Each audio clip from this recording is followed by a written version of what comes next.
위대한 투자, 그런 주제로 한 주간 말씀을 드리려고 합니다. 하나님, 우리가 위대한 투자를 통해서 복을 받기를 원합니다. 지혜는 분별력에 있습니다. 분별력 가운데 투자를 위한 분별력이 있습니다. 우리 인간은 제한된 시간과 능력과 자원을 가지고 있습니다. 그런 까닭에 모든 것을 잘할 수 없고 또 모든 것에 투자를 할 수 없습니다.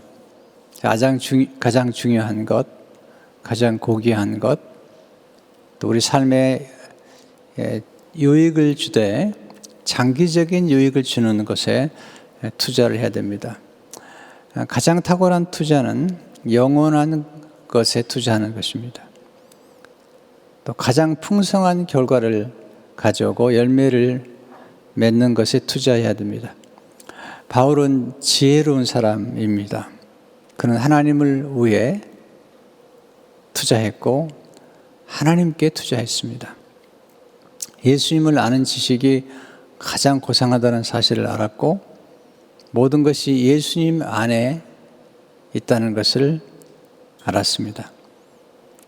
그래서 그는 예수님을 얻었고 그 안에서 발견되었습니다. 바울은 예수님을 얻기 위해서 그에게 유익하던 모든 것들을 배설물로 여겼습니다. 오늘 본문 빌립보 3장 5절 7절 보면 나는 8일 만에 할례를 받고 이스라엘 족속이요 베냐민 지파요 히브리인 중에 히브리인이요 율법으로는 바리새인이요 열심으로는 교회를 박해하고 율법의 의로는 흠이 없는 자라. 그러나 무엇인지 내게 유익하던 것을 내가 그리스도를 위하여 다해로 여길 뿐더러. 그리스도를 위하여 무엇이든지 내게 유익하던 것을 해로 여겼다. 바울이 선택했죠. 그리고 그런 정확한 분별력을 가지고 있었어요. 정말 그에게 영원한 유익을 주는 것이 무엇인지를 알았던 사람이죠. 그런 그리스도를 얻는 것이 복 중의 복이라는 사실을 깨달았던 사람이에요. 오늘 본문 8절에 보시면 또한 모든 것을 해로 여김은 내 주 그리스도 예수를 아는 지식이 가장 고상하기 때문이라. 내가 그를 위하여 모든 것을 잃어버리고 예수님을 아는 것, 배설물 여김은 그리스도를 얻고, 여기서 예수님을 아는 지식이 가장 고상하다. 그리고 예수 그리스도를 얻기 위해서 내가 모든 것을 배설물로 여겼다. 모든 것을 잃어버렸다. 네. 짐 엘리엇이 남긴 유명한 말이 있죠. 잃어버려서는 안 되는 것을 얻기 위하여 영원히 간직할 수 없는 것을 포기하는 자는 결코 어리석은 자가 아니다. 잃어버려서는 안 되는 것을 얻기 위하여 영원한 것이죠. 영원히 간직할 수 없는 것을 포기하는 자는 결코 어리석은 자가 아니다.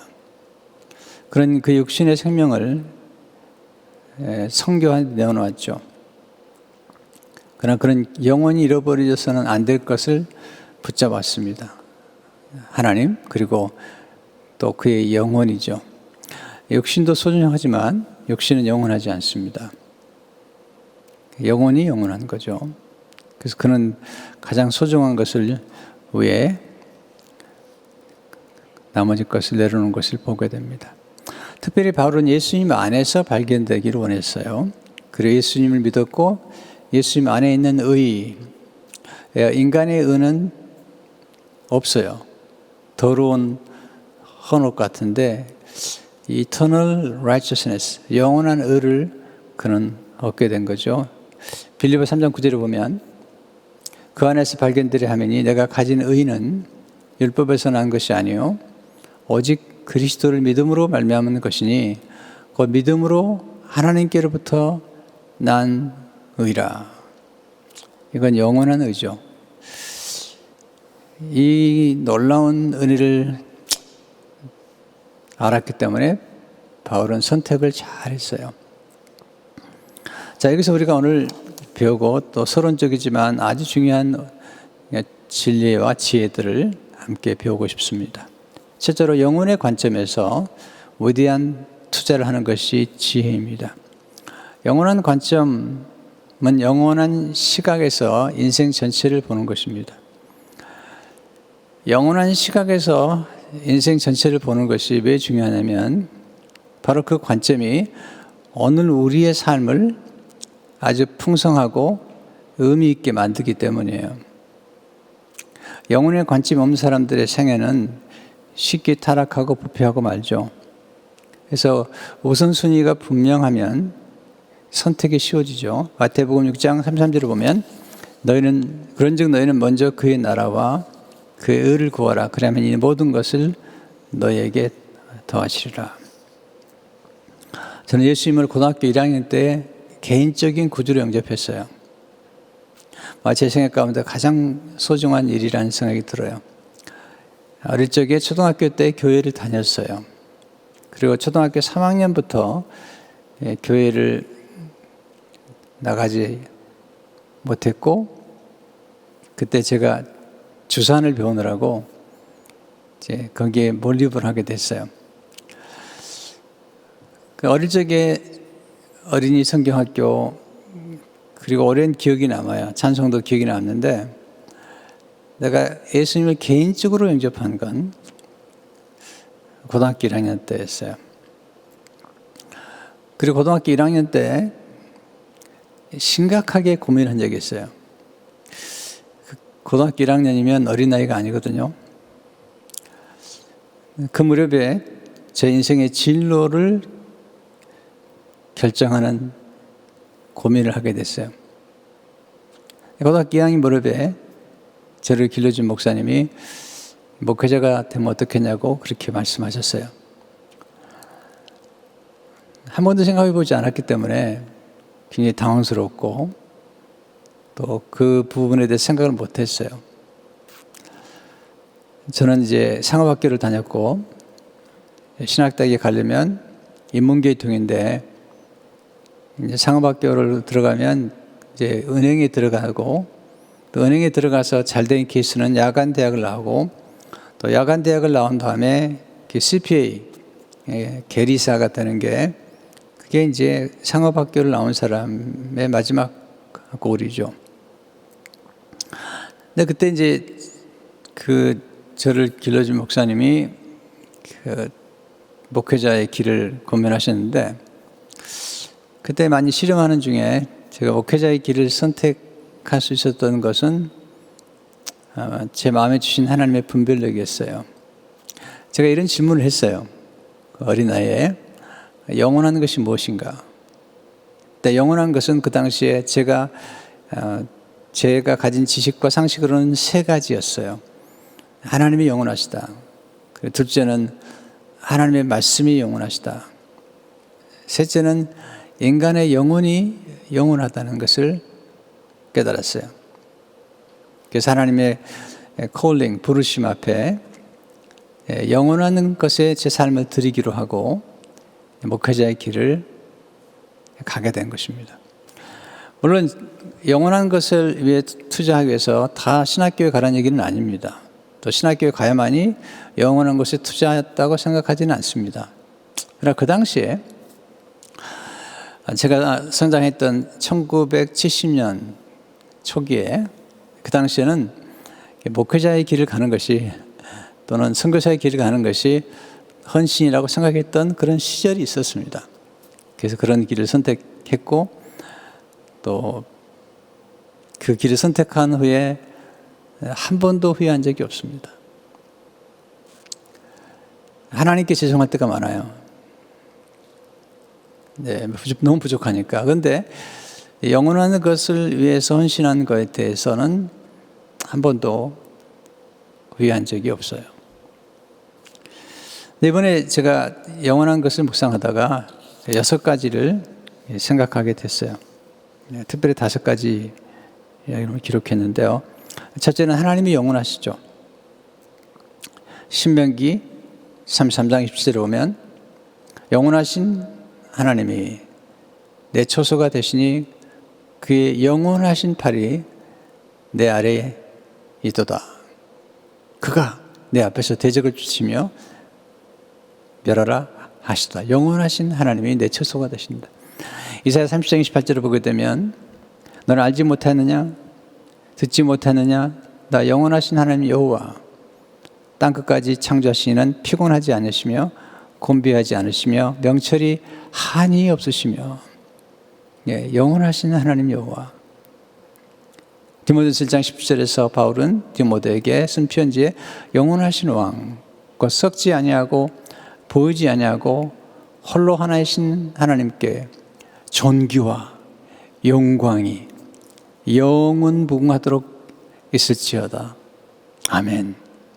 영원하신 왕 하나님. 두 번째, 하나님 말씀이 영원합니다. 이사야 40장 8절에 보니까 풀은 마르고 꽃은 시들아 우리 하나님의 말씀은 영원히 서리라 하라. 시편 119편 89절에 보니까 여호와여 주의 말씀은 영원히 하늘에 굳게 섰사오며 하나님의 말씀이 영원히 하늘에 굳게 섰어요. 베드로전서 1장 24절 25절을 보게 되면 그러므로 모든 육체는 풀과 같고 그 모든 영광은 풀의 꽃과 같으니 풀은 마르고 꽃은 떨어지되 오직 주의 말씀은 세세토록 있도다 하였으니 너에게 저는 복음이 곧 이 말씀이니라. 하나님이 영원하시고 하나님의 말씀이 영원하세요. 우리가 이 땅에 사는 동안에 여러 가지 지식을 얻게 되죠. 요즘은 줌에 대한 지식을 얻기도 하고 또 컴퓨터에 관한 지식, 또 많은 지식이 필요하지만 우리가 사는 동안에도 이미 어떤 지식은 폐기 처분하는 지식이 많아요. 그런데 이 땅을 떠날 때 우리가 가져가는 지식이 있어요.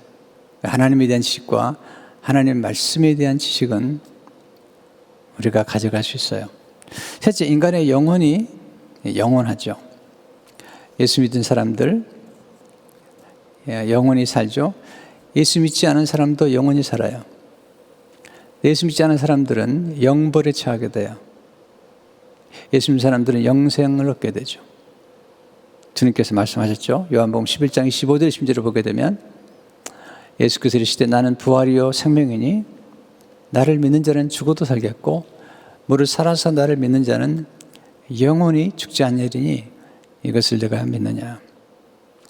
예수님이 영원한 떡이시잖아요. 요한복음 35절을 보게 되면 그것은 하늘에서 내려온 떡이니 조상들이 먹고도 죽은 그것과 같지 아니하여 이 떡을 먹는 자는 영원히 살리라. 예수님이 생명의 떡이에요. 예수님 베들레헴에 태어나셨는데 베들레헴이란 이름이 떡집이에요. 떡집. 떡집에 예수님이 생명의 떡으로 태어나셨어요. 저는 설교할 때마다 늘 생각해요. 설교는 떡이다. 그래요. 떡은 예수님이시다. 그리고 복음이다. 그래서 항상 저는 여러분의 생명의 떡을 드리는 일에 내 생명을 걸었어요. 교회 여러 가지 일이 많지만 목회자인 제게 하나님이 주신 음성이 뭐냐면 내 양을 먹이라. 멋있는 얘기 하지 말고 떡을 주어라. 이걸 주님이 말씀하셨어요. 한 번 멋있게 설교하려고 목회 초기에 준비했는데 주님이 저를 꾸짖으셨어요. 준민아, 너는 누구를 위해 설교를 하는 거냐? 도대체 무엇을 전하는 거냐? 사람들에게 멋있게 보이고 설교 잘한다는 얘기를 듣고 싶은 거냐? 아니면 내 양을 먹이는 것이냐? 너는 그릇은 번지르한데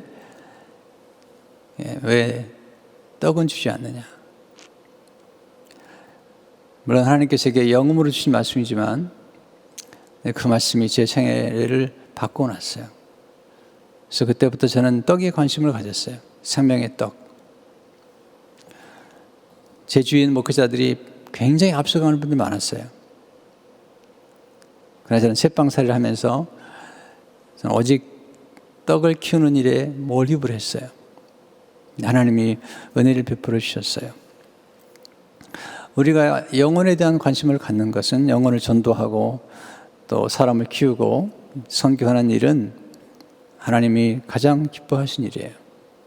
나중에 물론 구체적으로 말씀드리겠지만 오늘 서론적으로도 말씀드리는 거예요. 네 번째, 하나님의 나라가 영원하죠. 시편 140편 13절을 보게 되면 주의 나라는 영원한 나라이니 주의 통치는 대대에 이르러다. 이 세상의 대통령과 왕들이 대단한 것 보이지만 영원하지 않습니다. 하나님의 나라만 영원한 것이죠. 베드로서 1장 11절을 보게 되면 이같이 하면 우리 주 그리스도 예수의 영원한 나라에 들어감을 넉넉히 너에게 주시리라. 영원한 나라에 들어가게 되죠. 자, 우리가 이 땅에서 사는 것이 영원하지 않아요. 우리는 하나님의 영원한 나라에 들어가게 되죠. 우리가 사는 동안에도 제가 이제 나중에 말씀드리겠지만 사는 동안에도 하나님의 나라가 우리 안에서 경험되어지죠. 그러나 이 땅을 떠나면 또 동시에 영원한 나라에 들어가게 되죠. 다섯 번째, 예수님을 닮은 성품이 영원해요. 우리 이 땅을 떠날 때 모든 걸 두고 가야 되지만 예수님과 함께 동행하면서 예수님을 닮은 성품은 가져가게 되어 있어요. 그래서 성품에 하나님은 많이 관심을 갖고 계세요. 로마서 8장 19절을 보게 되면 하나님 미리 아신 자들을 또한 그 아들의 형상을 본받게 하여 미리 정하시니 아들의 형상, 이게 뭘까요? 어떤 꼴이 아니잖아요. 이것은 예수님의 성품을 의미하는 거죠. 로마서 8장 3절을 보게 되면 또 미리 정하신 그들을 또한 부르시고 부르신 그들을 또한 의롭다 하시고 의롭다 하신 그들을 또한 영화롭게 하셨느니라. 무슨 영화죠? 예수님의 성품을 닮는 거예요.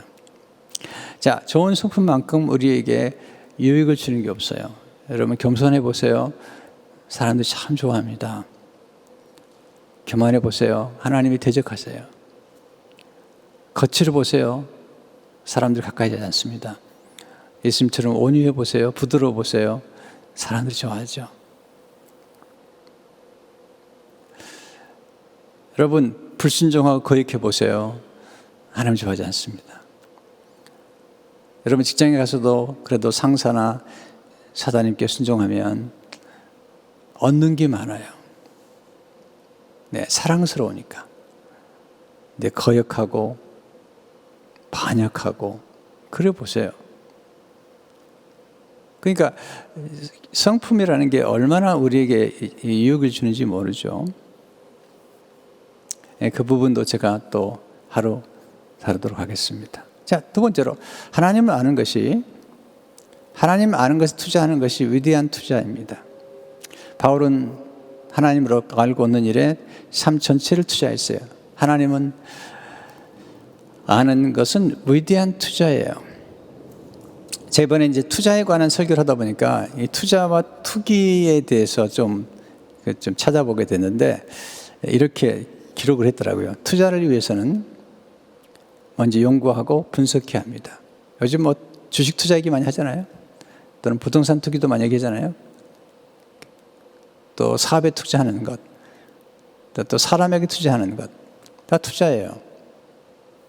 선교에 투자하는 것, 투자예요. 신학생을 키우는데 투자하는 것, 다 투자죠. 투자를 위해서는 먼저 연구하고 분석해야 되고요. 투기하는 사람은 연구하거나 분석하지 않아요. 투기는 아주 위험할 뿐 아니라 하나님이 아주 싫어하는 거예요.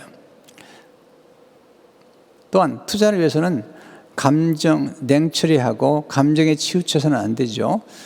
그러나 투기하는 사람의 특징은 충동적입니다. 그리고 감정적입니다. 감정이 나쁘다는 얘기는 아니지만 투자를 위해서는 냉철한 분석과 분별이 필요한 거죠. 또한 투자는 장기적인 안목을 가진 사람들이 하는 거예요. 투기는 단기적인 안목을 가진 사람들이 하는 거죠. 하나님 투기는 싫어하세요. 자, 우리가 영혼의 관점이라는 것은 장기적인 안목을 가지고 살아가는 것이에요. 지금도 듣지 않았습니다. 우리는 투자를 해야지 투기하는 게 아니죠. 투자는 이게 중요한 건데요. 투자 과정에서 치러야 할 대가를 정확히 알고 행하는 거예요. 제자도라는 것은 주님이 말씀하세요. 내가 값을 지불하라는 거예요. 알아는 거죠. 어떻게 10,000명이 20,000명을 이길 수 있겠느냐? 없다는 거죠. 망대를 짓다가 짓지 완성하지 못하면 부끄럽지 않느냐. 그러니까 대가를 지불해야 돼요. 투기는 그 과정을 생각지 않고 오직 유익만 생각하며 행하는 거예요. 제가 목회자의 길을 갈 때 그 치료해야 될 대가를 알았어요. 그래서 많이 울었어요. 그리고 많이 찬송하면서 울었어요. 주 예수보다 귀한 것은 없네. 부름받아 나서니 몸. 네, 목회의 길은 쉬운 길이 아니에요. 고독한 길이에요. 외로운 길이에요. 네. 버림받기도 하고 쫓겨나기도 하고, 네. 그런 대가를 정확하게 알아야 돼요. 많은 경우에 신학교 가겠다고 저를 쳐다보면 제가 정말 다 말리고 싶어요. 왜냐하면 정말 대가를 아는 걸까? 네, 하루에도 6시간, 7시간을 투자하고 공부하고 기도하고, 네, 그래도 어려운데 그 길을 가려는 게 정말 가려는 걸까? 그러니까 대가를 아는 거죠. 물론 거기에 대한 보상이 크지만, 영원한 보상이 주어지지만, 예수님께서 제자들을 부르실 때 나를 따라오거든 자기를 부인하고 날마다 제 십자가를 지고 나를 쫓을 것이니라. 또 하나 중요한 것은 투자하는 사람은 투자의 대상을 잘 알고 합니다. 반면에 투기하는 사람은 투자하는 대상에 대한 관심이 없어요. 오직 돈을 버는 일에만 관심이 많아요. 결국 실패하는 거예요. 당장 유익을 주는 것 같은 그런 데 투자를 하는데 그게 지혜롭지 않아요. 저는 제가 투자해야 될 대상을 알았어요. 그 대상은 하나님이셨어요. 그리고 하나님 말씀이었어요. 그리고 사람에게 투자하는 것이 너무 좋다는 걸 알게 됐어요. 뿐만 아니라 제게 있어서는 하나님 교회의 영광을 보셨어요. 모든 만물에서 모든 만물을 충만케 하는 자의 충만의 영광을 보여주심으로 그 교회를 통해서 열방의 복을 받고 열방에 선교하는 비전을 보여주셨어요. 그래서 저는 교회에 올인했어요. 이게 제가 걸어온 길이죠. 그렇기 때문에 우리는 가장 중요한 대상에게 투자를 해야 돼요. 왜 그렇게 중요할까요? 왜 하나님께 투자하는 게 중요할까요? 첫째로 하나님을 아는 것이 영생이기 때문이에요. 요한복음 13절을 보면 영생은 곧 유일하신 참 하나님과 그가 보내신 예수 그리스도를 아는 것입니다. 여기서 안다는 것은 친밀하게 아는 거죠. 영생은 하나님과 예수님을 아는 거죠. 둘째, 하나님 아는 것이 명철이기 때문이에요.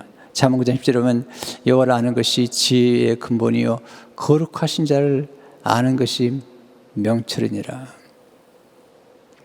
네, knowledge of the holy, 네, 아는 것이 명철이니라. 셋째, 하나님을 알고 그분을 의리하는 사람은 복을 받죠.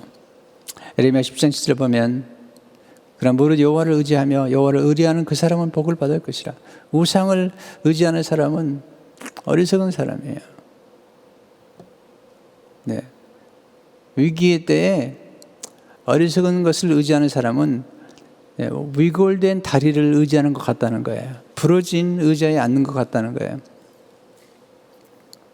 네 번째, 하나님이 가장 원하시는 것은 우리가 하나님을 아는 것이기 때문이에요. 호세아 6장절을 보게 되면 나는 인애를 원하고 제사를 원하지 아니하며 번제보다 하나님을 아는 것을 원하노라. 그래서 여러분 큐티 할 때마다 여러 가지 생각하지 마세요. 하나님 말씀 볼 때 이 말씀에서 하나님 어떤 분인지, 하나님의 성품, 하나님 하신 일, 또 하고 계신 일, 하나님의 이름, 하나님의 말씀, 하나님의 지혜, 하나님의 원리, 네, 여기에 초점을 맞추세요. 하나님의 성품 이런데 또 하나님의 이름도 얼마나 여러 가지로 표현되잖아요. 초점을 맞추고, 그리고 두 번째 간단해요. 그래서 나는 어떻게 살 것이냐. 큐티에가는 여러 가지 있지만 두 가지로 딱 압축할 수 있어요. 하나님은 어떤 분? 성경을 보셔요. 그냥 보시지 말고 하나님 어떤 분인가 깊이 묵상하면 하나님 보여주세요. 다섯 번째, 하나님 우리에게 필요한 지혜와 모든 지혜와 능력을 주시는 분이에요.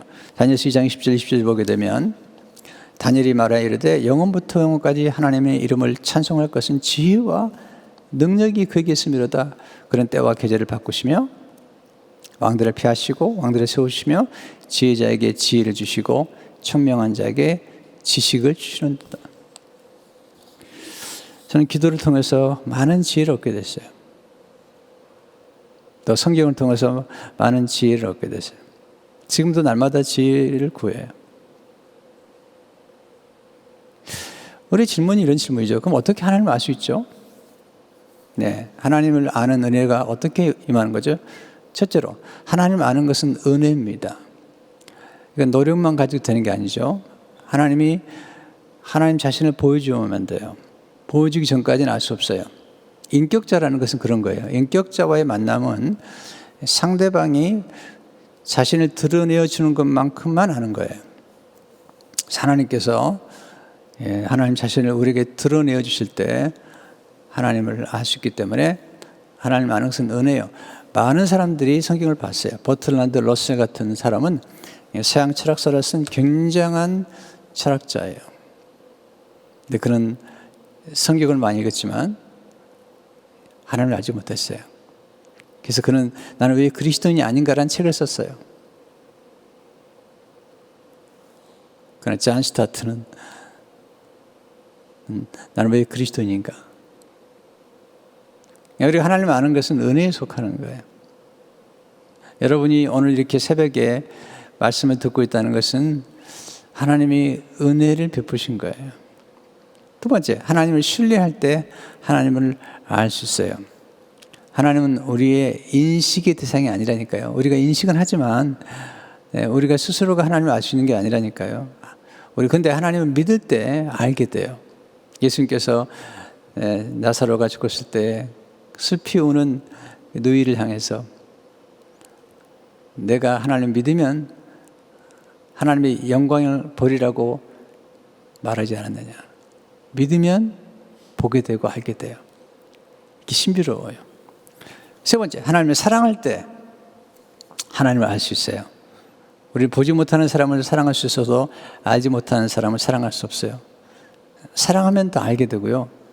또 알게 되면 더 사랑하게 돼요. 이게 이제 하나님과의 관계의 신비예요. 아니, 사람도 마찬가지죠. 우리가 같이 20년을 살아도 모르는 분들이 많아요. 부부 사이도 잘 몰라요. 사랑해 보세요. 보여요. 알게 돼요. 그 속에 있는 깊은 아픔을 알게 되고 깊은 고통의 소리를 듣게 되죠. 네 번째, 하나님 말씀을 통해서 알 수 있죠. 가장 안전하게 하나님을 알 수 있는 길은 성경이죠. 물론 자연을 통해서도 하나님 만드신 인간을 통해서도 하나님을 알 수 있어요. 또 역사를 통해서도 하나님의 손길을 알 수 있어요. 그러나 가장 안전한 길은 성경이죠. 왜냐하면 성경은 하나님 자신을 계시해 준 책이죠. 다섯 번째, 예수님을 통해서 하나님을 알 수 있죠. 왜냐하면 예수님이 이 땅에 오신 하나님이시기 때문이죠. 요한복음 14장 9절 10절을 보게 되면 예수께서 시대 나를 본 자는 아버지를 보았거늘 어찌하여 아버지를 보이려 하느냐. 내가 아버지 안에 거하고 아버지가 내 안에 계신 것을 내가 믿지 아니하느냐. 네, 나를 본 자는, 예수님을 본 자는 하나님 아버지를 보았다는 거죠. 마지막으로 하나님께 기도함으로 하나님을 알 수 있어요. 하나님 기도하는 사람들에게 하나님 자신을 계시해 주세요. 그래서 기도에 대한 투자는 가장 소중한 투자예요. 하나님 말씀 앞에 머물고 기도할 때 하나님께서 하나님 자신을 보여주시는 거예요. 예수님 아들을 얻는 자 모든 것을 얻게 돼요. 왜냐하면 하나님께서 고린도서 1장 19절에 하나님 아버지께서는 모든 충만으로 예수 안에 거하게 하시고 바울이 그러잖아요. 내가 그리스도를 얻고 그 안에서 발견되기 위해서 모든 것을 다 해로 이기고 배설물로 이겼다. 진짜를 알기 때문이죠. 제가 이 말씀을 이렇게 준비하는데 떠오르는 스토리가 하나 있었어요. 한 아버지와 아들의 스토리예요. 제가 읽어드릴게요. 제가 스토리이기 때문에 말을 잘하면 좋겠는데 제가 어렸을 때 잘못해서 읽어드릴게요. 한 성공한 사업가가 있었다. 그 아들은 미술 애호가였다. 둘은 함께 세계를 여행하면서 피카소, 반 고흐, 모네와 같은 유명한 화가들의 작품을 수집했다. 둘의 수집품은 10억 달러의 가치를 넘어섰다. 그런 자신과 같은 예술을 이해하고 감사하는 아들이 자랑스러웠다. 애국심이 깊었던 아들은 조국에 대한 자신의 의무도 다하고자 했다. 전쟁 중 군으로 소집된 아들은 기꺼이 조국의 부름을 따랐다. 그러나 전투에 투입된 지 몇 주 후 아들은 실종되었다. 며칠 후 그가 가장 두려워하던 아버지가 가장 두려워하던 소식이 도착했다. 아들은 부상당한 동료를 구해내고 안전한 곳으로 옮기려다 사망했다는 것이다. 아버지는 아들의 죽음으로 인해 깊은 슬픔에 빠졌다. 집에 걸린 훌륭한 미술품들도 그를 괴롭혔다. 이른 아들과 함께 했던 즐거웠던 여행의 기억이 새록새록 떠올랐기 때문이다. 어느 날 젊은 군인이 그를 찾아왔다. 아들이 구해줘 목숨을 부지한 바로 그 군인이었다. 그는 아들이 구한 다른 군인들 이야기와 동료들이 아들을 얼마나 좋아하고 존경했는지 이야기했다. 저와 그의 동료일뿐 아니라 저는 그와 동료일 뿐 아니라 벗이었습니다. 저도 미술을 좋아하거든요. 아버님의 아들 저의 벗인 그 친구를 기념하기 위해 그의 초상화를 그렸습니다. 아버님께 드리고 싶습니다. 그는 머뭇거리며 말했다.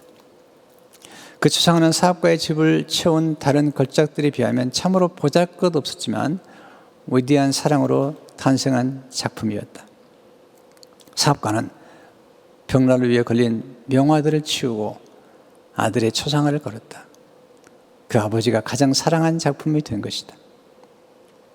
6달 후 슬픔과 상실론에 쇠약해진 사업가는 숨을 거두고 말았다. 단 하나의 아들을 잃은 그에게는 상속자가 없었기 때문에 그의 수집품들은 경매에 붙여졌다.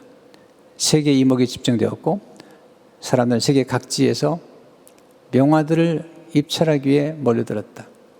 그러나 첫 번째 경매는 모든 사람이 기대했던 걸작이 아닌 한 군인이 그린 전사한 아들의 초상화였다. 몇몇 사람들은 코웃음을 쳤고 다른 작품을 내놓으라고 아우성을 쳤다. 그러나 사회자는 물러서지 않았다. 이 작품이 팔리기 전에는 절대 다른 작품들을 팔지 말라는 고인의 유언이 있었다는 것이다. 사회자는 입찰을 기다렸지만 누구도 사려는 사람이 없었다. 사회자는 처음 $10,000에서 입찰 가기 시작했지만 곧 $100라도 살 사람이 없느냐 사정해야 할 형편이었다. 죽은 청년의 선한 인상이 잘 그려진 초상화라며 그 부자, 아버지와 아들을 아는 한 지인이 $100에 사겠다고 했다. 사회자는 더 높은 가격을 제시할 뿐 없습니까? 계속 물었지만 아무도 없었고 결국 초상화는 $100에 낙찰되었다. 사람들은 안도의 한숨을 내쉬며 뒤이어 나올 명화들을 기대했다. 전 세계 박물관과 미술관에서 걸작들을 목표로 달려온 그들의 마음은 설레기 시작했다. 그러나 다음 사회자의 말에 사람들은 기다릴 만큼 놀라고 말았다. 경매의 종료를 선언합니다. 초상화 속 청년의 아버지는 이 초상화를 사는 사람에게 모든 소유품의 소유권을 넘기겠다는 유언을 남겼기 때문입니다. 하나님도 마찬가지다. 누구든지 자신의 아들인 예수 그리스도를 영접하고 또 그에게 자신을 내려놓은 사람은 아버지의 모든 축복을 누릴 것이다. 자, 이 스토리 속에 복음이 담겨 있어요. 네. 아버지의 가장 사랑하는 독생하는 아들인데 그 아들이 전쟁터에서 나가서 다른 사람을 살리기 위해서 대신 죽은 거예요. 대속의 죽음을 죽은 거예요. 이제 그 아들의 친구가 그 아들의 초상화를 가져오는 거죠. 그래서 아버지가 얘기한 거죠. 이 아들의 초상화를 얻은 자가 모든 것을 얻는다는 것이죠. 하나님 아버지께서 2000년 전에 가장 사랑하는 독생자를 보내주셨어요. 그 예수 그리스도께서 우리를 대신해서 십자가에서 죽으셨어요. 그리고 부활하셨어요. 하나님 말씀하시죠. 아들을 얻는 자가 모든 것을 얻느니라. 기도하겠습니다. 하나님 아버지, 오늘 특세 첫날 가장 영원한 것에 투자하는 것이 얼마나 소중한지, 하나님을 아는 것이 얼마나 소중한지, 그리고 바울처럼 그리스도를 얻는 것이 얼마나 소중한지